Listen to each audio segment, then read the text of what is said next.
علیکم دوستوں، میرا نام عثمان اور آپ دیکھ رہے ہیں صاحب الماما۔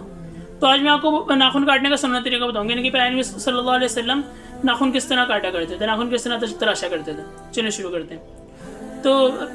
بعض روایات میں آتا ہے کہ پیغمبر نبی صلی اللہ علیہ وسلم ناخنوں کو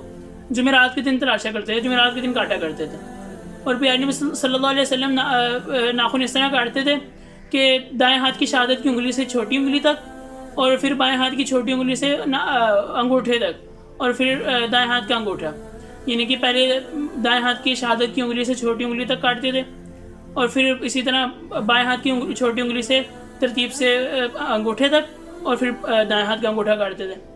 اور اسی طرح پیروں کے بھی کاٹتے تھے کہ پیروں کی پہلے دائیں پیر کی چھوٹی انگلی سے انگوٹھے تک، اور پھر بائیں پیر کے انگوٹھے سے چھوٹی انگلی تک، یعنی کہ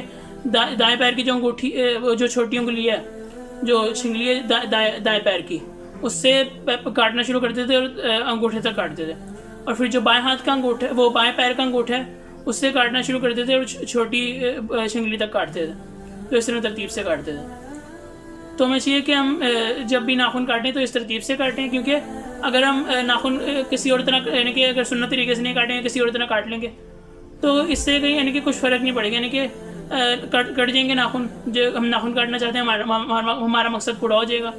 لیکن اگر اسی طرح ہم سنت طریقے سے کاٹیں گے ناخن تو یعنی کہ جو پیارے نبی صلی اللہ علیہ وسلم نے ترتیب بتائی ہے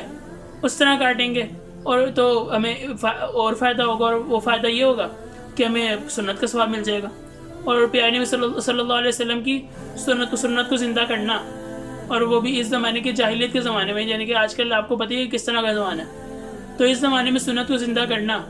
بہت ثواب کا کام ہے۔ تو ہمیں چاہیے کہ ہم جب بھی ناخن کاٹیں، ناخنوں کو تراشیں، تو اسی طرح سنت کی ترتیب سے کاٹیں۔ اور ملتے ہیں انشاءاللہ اگلے ویڈیو میں، اب تک کے لیے خدا حافظ۔